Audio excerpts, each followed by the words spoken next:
At nagbabalik ang PTV Sports, mga ka-teammates. Exciting po ang Ice Chat segment natin ngayong gabi sapagkat makakasama natin ang strongest woman in Asia sa larangan ng powerlifter.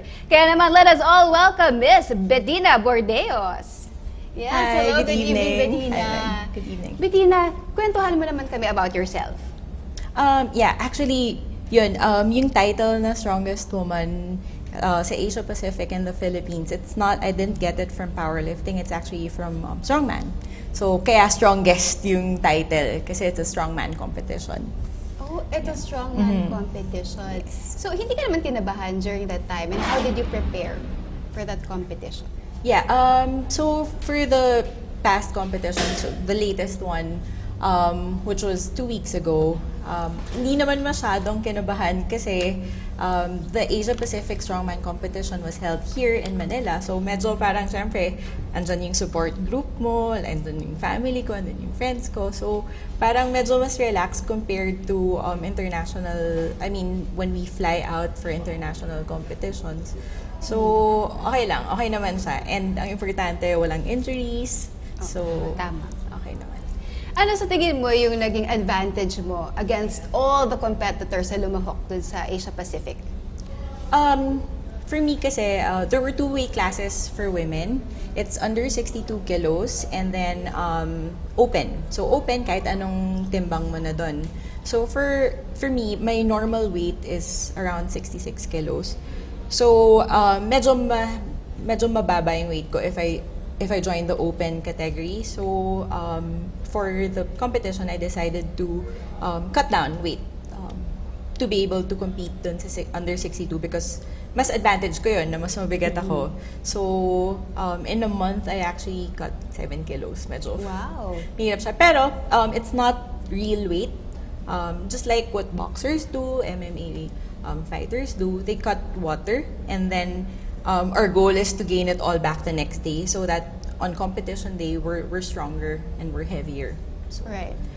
Curious lang ako, no? How does it feel to be a powerlifter? Because it's not a usual sport for women. I've been doing power kasi for now, dalawang sports yung nilalaroan ko. It's powerlifting and then strongman. So, for being a powerlifter, I've been a powerlifter since 9 years na. Wow. So, medyo for me, medyo sanay na ako na yung mga tao na shock pag nalaman nila ako nagpa-powerlifting ako or nagbubuhat ako. So, medyo naging normal na siya for me ngayon. But I'm happy now because mas marami na yung girls na getting into strength sports, be it powerlifting or weightlifting or strongman, mas madami na talaga yung nagko-compete compared to 9 years ago na parang nabibilang ko lang ilan yung girls na into lifting. Na-mention mo that you've been into powerlifting 9 years ago, so pretty young. Yeah. May age limit ba itong powerlifting? Hindi ba makaka-apekto to dun sa muscle or growth ng isang tao, especially mga kababaihan? Actually, no naman. Medyo hindi na siya, may mga studies na nag-show kasi yung iba feeling nila pag bata pa tapos pinabuhat mo hindi natatangkad. Yes, di ba may mga ganung connotations eh? It's a fallacy lang. So there are studies who proved against it na actually ngayon for the minimum age to compete in international competitions in powerlifting it's 14 years old. 14 years old. But actually in the Philippines, nag-improve na yung parang grassroots program ng powerlifting. We have developmental category, that's what we call it here in the Philippines. So, yung mga under 14 na nagtitrain na, they can actually compete already. So, the last competition we had in powerlifting, there was like a girl who's 6 years old. 6 years old? So, may pwede ng kid? Oo, as in sobrang small pa lang nila, nagbubuhat na sila. Sobrang cute. Pero sobrang galing. May limit dun sa weight na bubuhatin nila? Yes, because in powerlifting, ikaw naman yung magsasabi kung ano yung attempts mo. Right. So, yun yung... Pero may maximum weight that they can lift? No, it depends on their capacity. It depends on their capacity. We're not gonna make them lift something that they can't or they haven't trained for.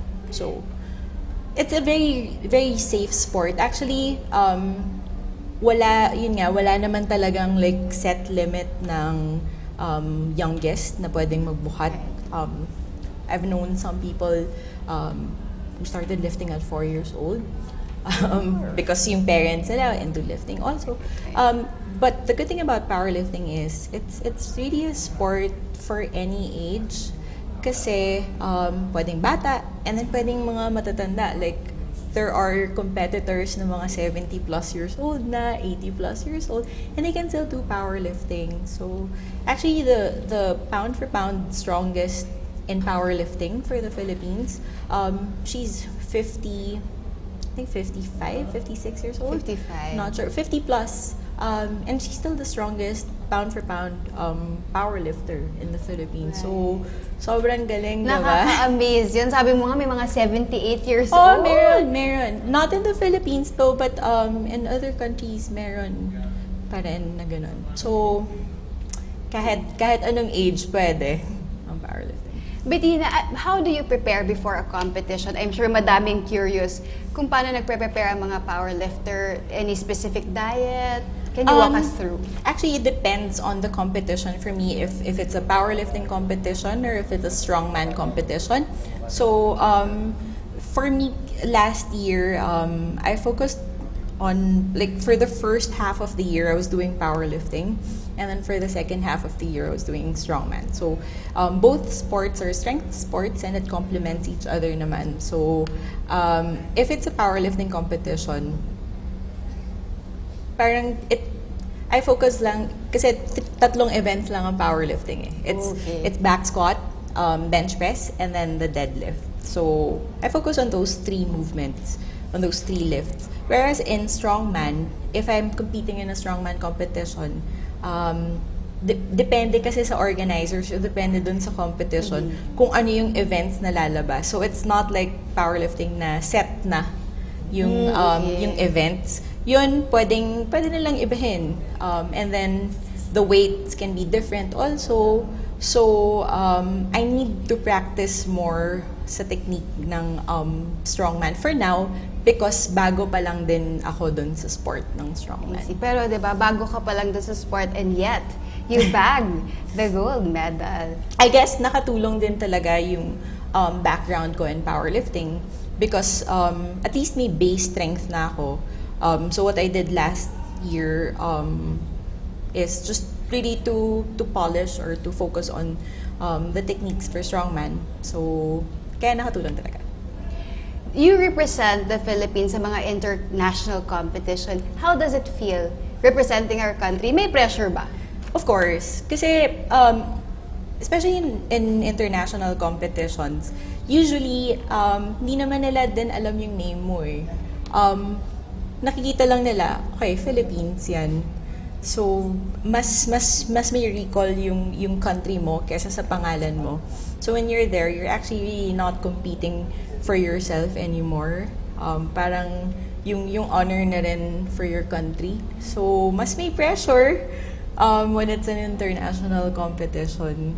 But, at the same time, parang it's also humbling na parang syempre sa dami-dami ng athletes sa Philippines, ikaw yung nagre-represent. So, mas gagalingan mo.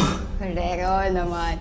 But how do you rate or compare us with the international competitors?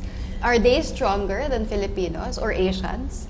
Actually, I think that Filipinos really excel in strength sports. Like, of course, our Olympian Heidi, it's a strength sport also, weightlifting.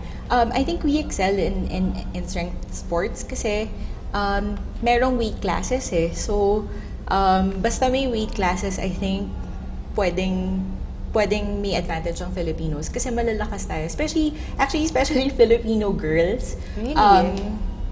In strongman and even in powerlifting, talagang lumalaban yung mga girls natin sa ibang countries and talagang nananalo. Right. We have world record holders na Filipinas like Joanne Masangkay. She's very young. She's still a sub-junior and she currently holds a world record. Anita Koika holds world records in the masters category. So talagang madaming Pilipina na malalakas. Ang ano lang is, kailangan nating ma-recruit so that they actually train for the sport and compete for the Philippines. So, Betina, sa tingin mo, may pag-asa ako. Ayan, no? Oo naman! Oo naman! Kasi, again, may weight class naman eh. May weight class. Anong category ko? For women, kasi there's 47 kilos, 52 kilos, 57, 63, 72, 84, and then open, so 84 above. So, for you, yung mga kakalaban mo, if ever, halos kasing body weight mo lang din. So, medyo pantay naman yung laban. Kaya yun. Na-mention mo kanina that this sport is actually good for the Filipinos. Ano naman sa tingin mo ang naglalak sa Team Philippines na dapat pang i-improve? I guess kasi ngayon, parang kulang yung talagang it's an individual sport, pero I think mas makakatulong pa rin if sabay-sabay magte-train yung team ng Philippines or ganyan. Kasi ngayon, mostly, kanya-kanyang training pa rin kami. So, kanya-kanyang iba-ibang gym, iba-ibang coach. Wala talagang isang program or isang coach lang or isang facility lang that houses the Philippine powerlifting team. So, I guess like if we have a facility like that, then it would really help. Or, siguro like, ngayon pa lang kasi din, parang nagigain ng popularity yung strength sports in the Philippines, like powerlifting, strongman, and weightlifting. So, the more Filipinas na mag-try, syempre, mas marami tayong madidiscover na talent. So, mas may chance tayo manalo sa international competitions. Ito, may interesting question dito. Sabi, if you were to walk with President Rodrigo Roa Duterte, what do you want to tell him? Hi. Takot ko na lang eh. Tinabahan. Hi, sir. Pero, siguro, like, I'm really hopeful na mas mabibigyan ng attention or mas mabibigyan pansin ang strength or ang sports in general, Philippine sports in his term. Sana. I'm very hopeful. We have yet to see that, but I think naman there are a lot of positive changes. I think 2016 has been a good year for you. What are your plans for 2017? 2017, actually, ngayon, aayusin ko pa lang din yung calendar ko. Because as much as possible, I still want to compete in both strongman and powerlifting. So, I'll see kung alin yung mga competitions na pwede kong salihan. Depende sa schedule. So, pero yung sure na sasalihan ko na talaga is, of course, the nationals for strongman. So, it will be sometime in June. Wala pang specific date, but that's gonna be sometime in June. But we'll also be organizing mga qualifiers leading up to the nationals for that. So, that's gonna be sometime around between February to May of next year. So, dapat abangan ng yung mga gustong sumali ng strongman. Watch out na lang dun sa mga events namin. So, that's the nationals for strongman, and then since nanalo kami dun sa Asia Pacific strongman competition, that qualifies us to play in the Arnold Sports Festival for Asia. So we're definitely preparing for that. That's gonna be around the 3rd or 4th week of August. So competitions, and then there's gonna be the Asian competition, Asian Championships for bench press. Philippines is hosting. That's gonna be nice. Sometime September. So, after ng Arnold's, yun na yung lalaroan ko. Bench press Asian Championships here in the Philippines. So far, yun pa lang yung sure. I'll see kung ano pa yung mga competitions along the way for 2017. Medyo matagal-tagal pa rin yung preparation. Hanggang ngayon ba? Nagpe-prepare ka? Or there is a break? yeah, ngayon kasi since the last competition was very recent and syempre Christmas, so maraming parties and maraming ginagawa. Medyo rest muna ako from training. I still work out pero light lang muna. And then I'll resume on January. So, nang talagang program na. When Heidelin Diaz was here, may mga nagtatanong kung meron bang special vitamins na kailangan inumin pagka nasa larangan ka ng mga bodybuilding, powerlifting. Meron ba? For me, last na yung supplements eh. Make sure, kasi ang pinaka-importante pa rin, of course, tatlo yan, your training, your diet, and then your recovery. So, your sleep, your rest. Once you parang perfect na yung tatlong yun na aspects of training, then that's when you can start taking supplements, yung mga vitamins. Pero kailangan maayos muna yung tatlo. So, whatever supplements you're taking, it's just to help you recover better. It's not, wala namang magic na supplement eh. So, usually what we take is whey protein. It's really just food, convenient source of protein. I take BCAAs also for training. Sometimes creatine, it depends. If I need to lose weight, I can't take creatine because medyo nag-hold ng water. Creatine is for what?